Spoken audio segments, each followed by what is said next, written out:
Ce soir, là quand mon mari est rentré du travail, il a brusquement dit « Je veux divorcer ». Je lui ai répondu « D'accord, voici les papiers du divorce » et je les ai posés sur la table. Hey. Il me regarda complètement déconcerté. Je le regardais tout aussi perplexe. C'est quoi ça? On ne va pas divorcer. Je m'appelle Claudette, employée de bureau de 27 ans. J'ai rencontré mon mari, Pierre, au travail. Il travaillait dans une entreprise cliente dont j'avais la charge. En travaillant ensemble, notre relation s'est approfondie et avant même de nous en rendre compte, nous avons commencé à sortir ensemble. 3 ans plus tard, nous nous sommes mariés. Maintenant, nous sommes des jeunes mariés, étant mariés depuis environ 6 mois. Pierre est généralement un type calme et réservé, ne s'immisçant jamais dans ce que je fais. En conséquence, je pouvais m'immerger dans mes passes, temps et sortir pour boire un verre avec des amis sans permission. Cependant, il y avait une requête qu'il avait et voulait que je devienne une femme au foyer une fois que nous nous serions mariés. Il a admis qu'il était complètement incompétent en matière de tâches ménagères et voulait que je m'en charge.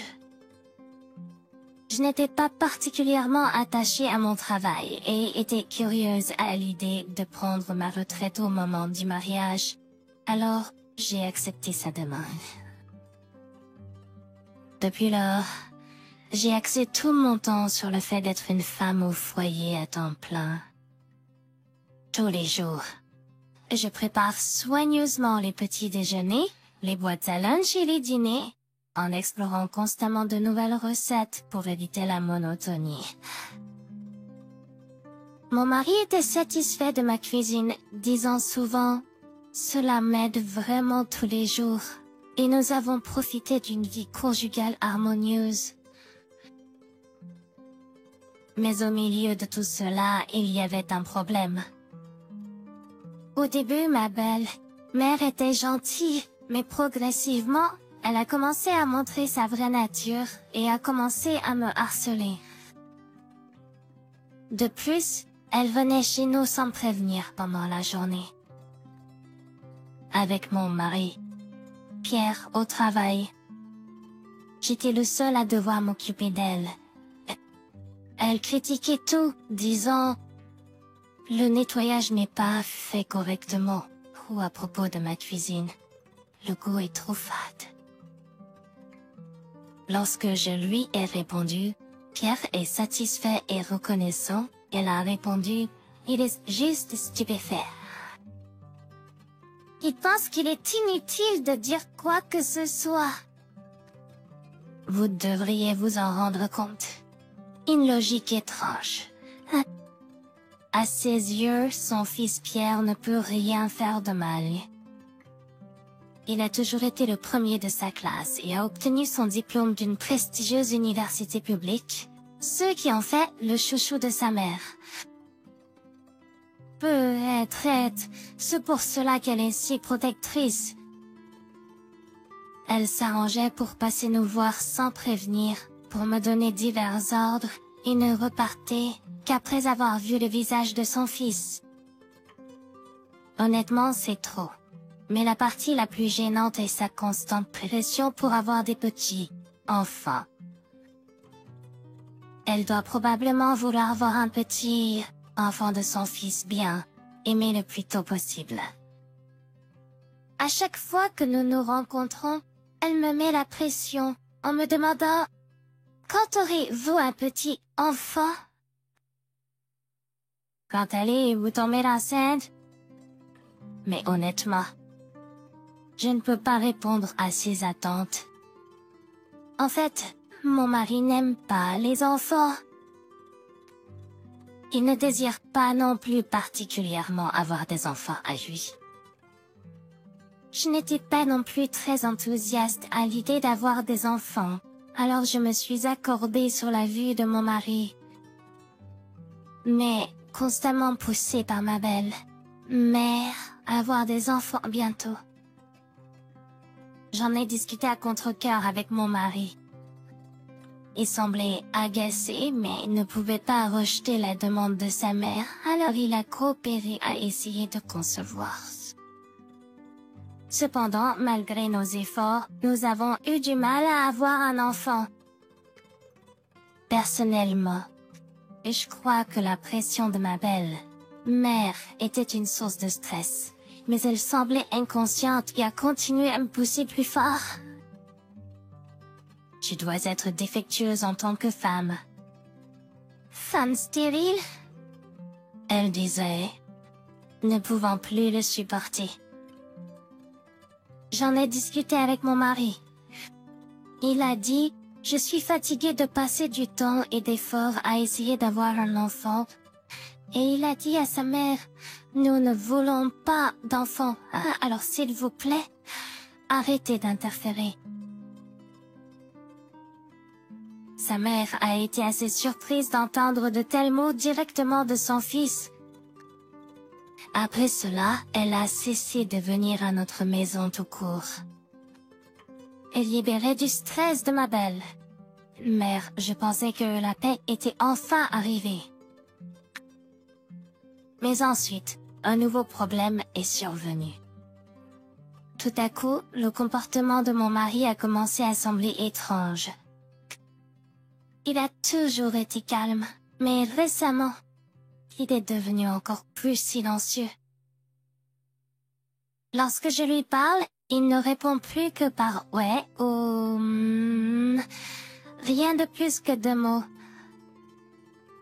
Puis, d'un coup, il a commencé à critiquer mes actions, comme « tu ne vas pas à trop de fêtes arrosées récemment ». Et progressivement, il a commencé à faire des commentaires abusifs sur le plan émotionnel. Encore avec tes passe-temps, tu es vraiment une personne avec beaucoup de temps libre. C'est agréable d'être femme au foyer, pas de stress, non? Et ces remarques abusives sur le plan émotionnel sont devenues si dures qu'un jour, je n'ai pas pu m'empêcher de lui répondre. Pourquoi tu es si agressive? À cela, le visage de mon mari a viré au rouge de colère. Ah, pourquoi tu me réponds? Est-ce que tu sais à qui tu dois être capable de manger? Disant cela, il a commencé à donner des coups de pied dans les murs et à jeter des objets, bien qu'il ne les jette pas sur moi. Il n'avait jamais fait de crise de nerfs auparavant, alors j'étais complètement déconcertée. Mais c'était tout. Il n'a rien fait de plus et est sorti de la maison. Le matin suivant, je l'ai trouvé en train de dormir sur le canapé du salon. Il semblait qu'il était rentré à la maison tard dans la nuit. Lorsqu'il s'est réveillé et m'a vu, il est resté étrangement silencieux. Il a mangé son pain en silence. Je suis restée silencieuse, redoutant qu'une parole ne déclenche une nouvelle crise. Puis je l'ai regardé partir travailler. Le soir même, à son retour du travail, il a soudainement dit « Je veux divorcer ». Je ne peux plus vivre avec toi. Il a déclaré froidement en jetant ces mots à moi. Et j'ai répondu « D'accord. Voici les papiers de divorce. » Et j'ai posé les papiers de divorce que j'avais sortis du tiroir sur la table. Mon mari m'a regardé, abasourdi. Inquiet, ce que c'est que ça? N'est-ce pas ce que nous sommes en train de faire, divorcer? Il semblait que cela n'était pas la réaction qu'avait anticipé mon mari. Il avait probablement pensé que, par le simple fait d'évoquer le divorce, Je m'effondrerai, je présenterai mes excuses et j'exprimerai le désir de sauver notre relation. Mais un tel déroulement, si pratique, était irréaliste. Le moment où il s'est mis à s'en prendre aux objets hier, notre vie commune avait effectivement pris fin. Voyant mon mari donner des coups de pied dans le mur et jeter des choses, mon amour pour lui s'est refroidi instantanément. C'était comme si je m'étais réveillée d'une illusion. Ce matin, après avoir accompagné mon mari au travail, je suis immédiatement allée chercher les papiers de divorce. J'ai rempli ma partie et les rangé dans un tiroir. J'avais prévu de faire mes valises, de laisser les papiers de divorce et de partir rapidement.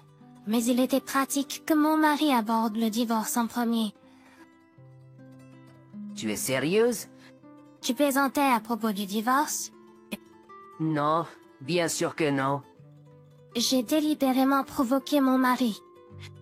J'ai récemment réalisé que chaque fois que mon mari se sent même légèrement ridiculisé, il devient extrêmement en colère, son visage devenant rouge. Jusqu'à présent, en tant que couple marié, nous avons maintenu un certain équilibre, de sorte que sa fierté excessive et ses autres défauts n'étaient pas très apparents. Mais à l'approche de notre premier anniversaire, il semblait que le temps avait épluché la laque, révélant les aspects moins agréables et la vraie nature de chacun de nous. Tandis qu'il était en colère, mon mari a quand même signé les papiers de divorce, sa voix tremblante. « Tu es vraiment d'accord avec ça? » Voilà, maintenant nous sommes vraiment divorcés, d'accord? Tu es sûr? Merci. Je ne pense pas que nous puissions réparer notre relation maintenant. J'ai rapidement récupéré les papiers de divorce, me disant qu'ils ne devaient pas être déchirés. Oh. Pour ma sécurité, j'ai temporairement trouvé refuge chez mes parents. Environ une semaine plus tard, j'ai entamé des discussions sur le partage des biens avec mon mari en présence de l'avocat que j'avais engagé. Donc, le partage des biens à part égale s'élève à environ cette somme. Ah, c'est tout ça? Vraiment? Parce que tu n'as pas travaillé, il n'y a presque rien. C'est parce que vos revenus sont faibles, mais c'est pas... Franchement, je pensais toujours que vos revenus étaient faibles pour votre âge. Toi, parce que je suis indulgent, tu penses que tu peux en profiter. Mon mari avait l'air de vouloir m'attraper, mais l'avocat est intervenu. Si vous posez la main sur elle maintenant, nous allons immédiatement signaler une agression et une batterie. Ben... Grâce à la position ferme de l'avocat, mon mari s'est calmé. De plus, veuillez déménager rapidement de cette maison. Oh, vous voulez dire que vous voulez la vendre et partager l'argent? Pas question. Je vais y habiter. Quoi? De quoi, Pam? Cette maison est à mon nom. Tu as oublié? Mon père me l'a acheté pour nous en cadeau de mariage. Ah, Donc, ce n'est pas concerné par la division des biens et c'est à moi. ce n'est pas juste. Donc, j'ai vendu cette maison. S'il vous plaît, partez rapidement. Sinon, je serai obligée de vous signaler. C'est un problème. Où suis-je censé vivre si je n'ai pas cette maison? Quoi? Ce n'est pas comme si je vous disais de partir sur le champ. Louez juste un endroit. Mais soupçonné assume toi finissez nos pots. Ah, il y a un problème? Mon mari, paraissant mal à l'aise, a révélé un fait choquant. En fait, J'ai démissionné de mon travail il y a quelques mois. Donc tu ne peux pas louer de place parce que tu es au chômage. Ouais, alors, puis... Je restais dans cette maison jusqu'à ce que je trouve un emploi. Tu rigoles? Tu n'as pas écouté? Je l'ai déjà vendue, cette maison. C'est entièrement de ta faute. Trouve un emploi, même s'il n'est que partiel, et loue un appartement ou retourne chez ta belle mère surprotectrice. C'est... Ed, moi dans cette histoire. Il a supplié en pleurant, mais je suis restée sans réaction en disant... La discussion est terminée, et je suis partie de l'endroit avec mon avocat. Quant à mon ex, Marie, j'ai entendu qu'il a connu un destin tragique. Mon ex, Marie, entravée par son orgueil, ne pouvait pas se résoudre à accepter un emploi à temps partiel, alors il est retourné dans la maison de ses parents. Je suis tellement embarrassé. Je ne peux même pas me promener dans le quartier.